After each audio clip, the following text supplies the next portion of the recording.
Welcome to Cheating Expose. Let's get started with today's story. It all began when my wife, Ashley, and I decided to search for our dream home.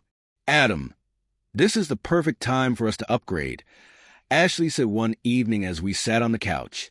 I mean, we've talked about this for years, haven't we? She wasn't wrong. We had been saving for ages to move out of our modest townhouse. But what surprised me was how quickly she found a realtor, Daniel Reeve, a name that would later haunt me. Daniel came highly recommended, she explained, her eyes lighting up as she scrolled through his website on her tablet. He's got amazing reviews and specializes in luxury properties. At first, I didn't think much of it. Ashley was always thorough when it came to decisions like this. Plus, Daniel was charismatic, sharply dressed, and seemed to know every nook and cranny of the city's housing market. The first few weeks were normal, or so I thought.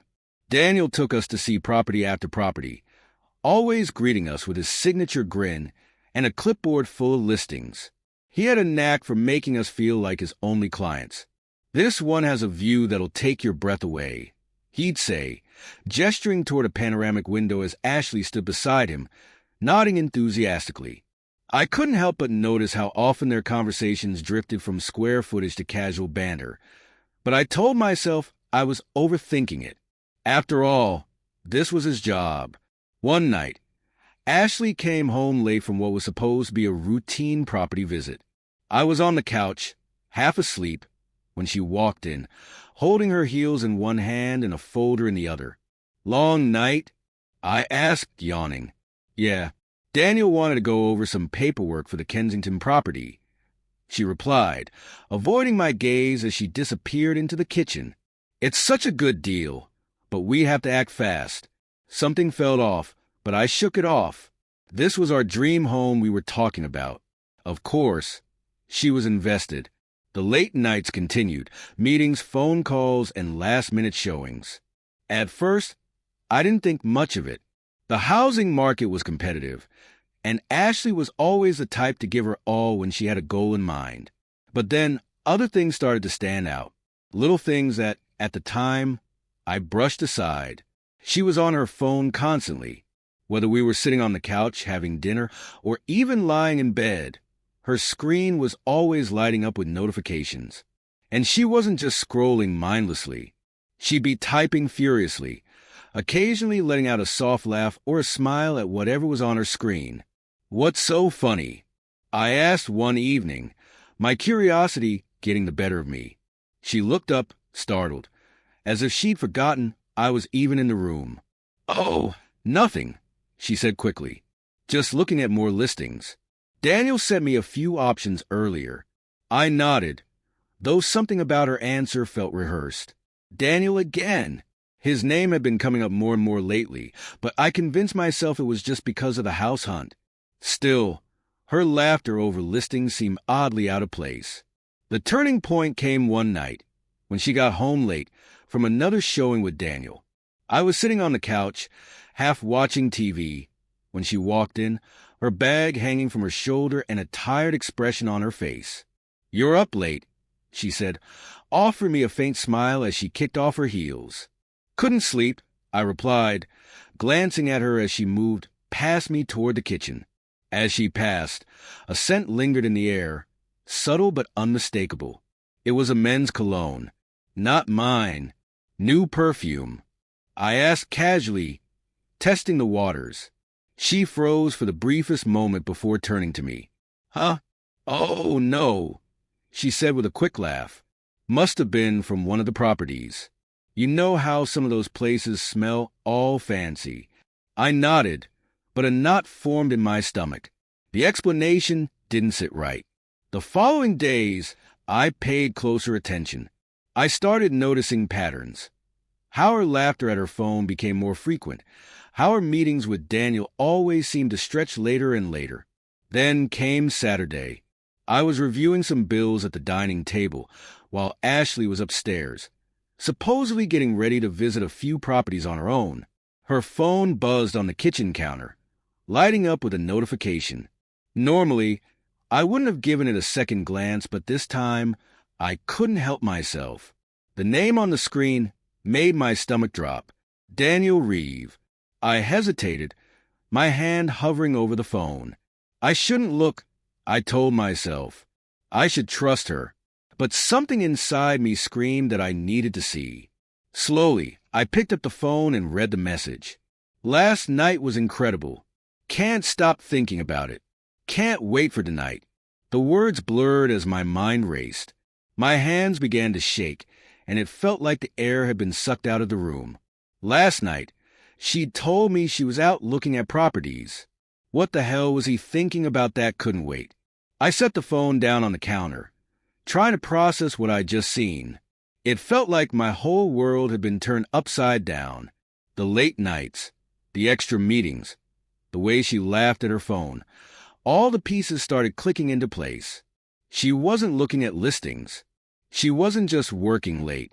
Ashley, my wife, the woman I trusted with everything, was cheating on me.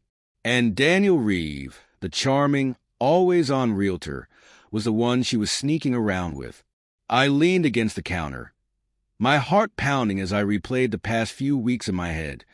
The missed dinners, the way she avoided eye contact when I asked her about her late nights, and that cologne.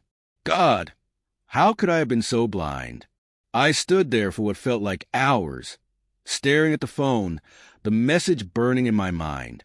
Finally, I heard her footsteps coming down the stairs. "Hey, Adam," she said brightly, oblivious to the storm brewing inside me. "I'm heading out now. Don't wait up for me, okay?" I forced a smile, masking the fury and heartbreak boiling just beneath the surface. "Sure, Ashley. If you find something good, let me know." As the door closed behind her, I clenched my fists. I wasn't sure what I was going to do yet, but one thing was certain. I wasn't letting this slide. Without thinking, I grabbed my keys and followed her. My heart was pounding in my chest, and my mind was spinning with the horrifying reality of what I'd just discovered. The last few months, everything had seemed so off. Now, the truth was finally crashing down on me. I had to see it for myself. I kept my distance, driving slowly to make sure she didn't spot me in the rearview mirror. Ashley turned onto a street lined with high-end homes, the kind we'd been looking at, but could never quite afford. She pulled into the driveway of a house I didn't recognize, but it looked like one of those properties that was listed for sale. I parked a few houses down, my heart racing. I watched as she stepped out of the car, smoothing down her dress and checking her phone. Then, a few moments later, I saw him, Daniel Reeve. He appeared at the door of the house, flashing that same charming smile he'd always worn when we discussed potential homes. They exchanged a few words, and then, to my horror, they kissed. The kiss was slow, deliberate, and completely devoid of any hint of hesitation. I felt my chest tighten, the world spinning around me. I pulled out my phone and snapped a few pictures, documenting the moment that confirmed everything I had feared. They didn't notice me. They were too caught up in their own world.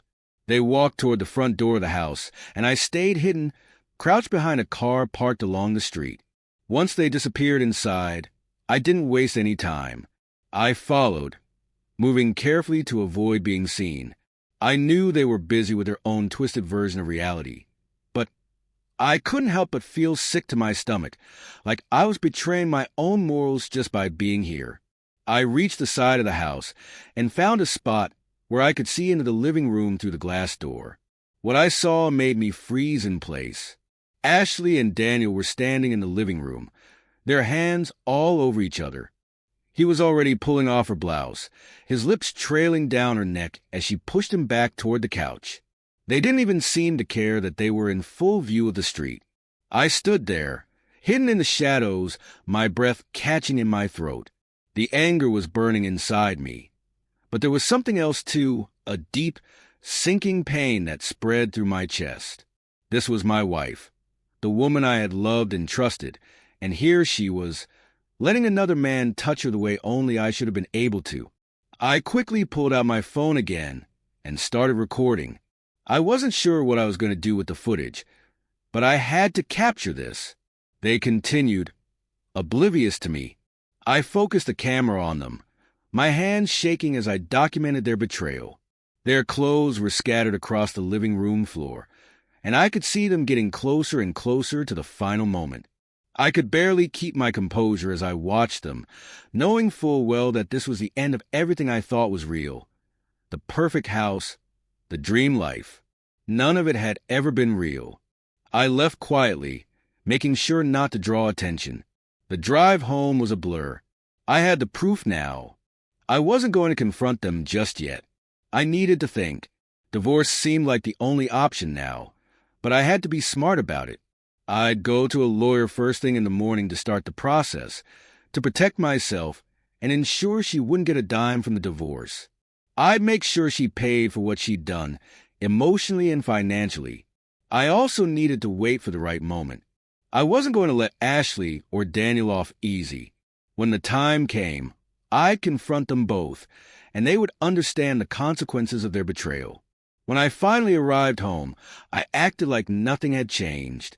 I went through the motions, putting my keys on the counter, grabbing a drink from the fridge. I didn't want to show her any sign that I knew what had been happening behind my back. I needed time to think, to prepare. Ashley came home hours later, just as expected. She smiled and greeted me like she always did, as if nothing was wrong. "Hey, babe, it's so late. How was your evening?" she asked casually, as if the affair wasn't the last thing on my mind. "Good," I replied, my voice steady, hiding the storm inside. I just got a few things sorted out. I could tell she didn't sense anything was off. She was still acting as if everything was fine. I wasn't going to let her in on it yet. She could enjoy her little charade for a little longer, but I knew it wouldn't last. The next morning, I found myself at a lawyer's office. I laid out the details, and the lawyer outlined my options: divorce, asset protection, and how to use the evidence I had gathered. I left the office feeling a sense of control that had been missing for months. I bided my time, waiting for the right moment. Ashley continued with her charade, none the wiser that I was calm, patient, but inside, I was counting the days until I could confront her and Daniel. When the time was right, I would expose everything and make sure they paid for the betrayal. The opportunity came sooner than I expected. Daniel was hosting an open house for a high-profile listing, a sprawling mansion in the heart of the city. It was the kind of event that attracted wealthy clients, socialites, and even local media. Perfect. I showed up unannounced, walking in with Ashley by my side. She looked confused, her eyes flickering between me and the extravagant space. But this was the moment I'd been waiting for. Daniel was in his element, charming as ever, until he saw us. "Adam," he greeted, his smile faltering for a split second. "What brings you here?" "Just wanted to see what all the fuss is about," I replied, matching his fake grin. "And maybe have a little chat." His eyes flickered with unease, but he quickly recovered. "Of course. Why don't we step outside?" "Oh, no," I said loudly enough for the room to hear. "I think here is fine." The chatter in the room quieted as heads turned toward us. I could feel the eyes of the crowd on me. Their curiosity piqued. I felt the tension in the air, but I was beyond caring. "Ladies and gentlemen," I began, my voice steady despite the adrenaline coursing through me.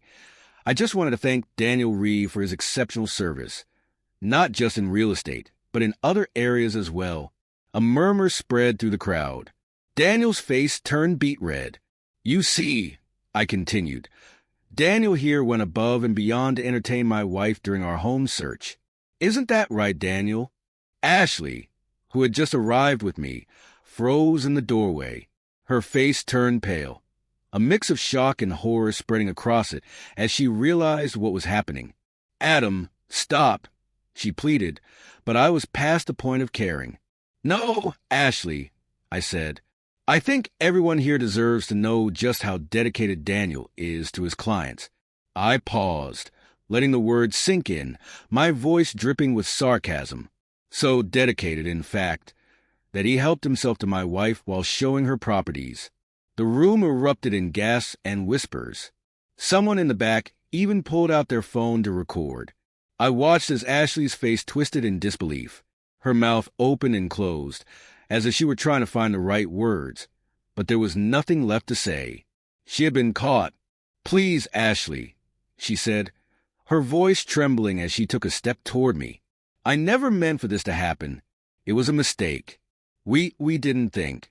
"You didn't think," I interrupted, my voice rising. "That's the problem, Ashley. You didn't think about me. You didn't think about the life we built, the trust we had. You didn't think about anything except your own selfish desires."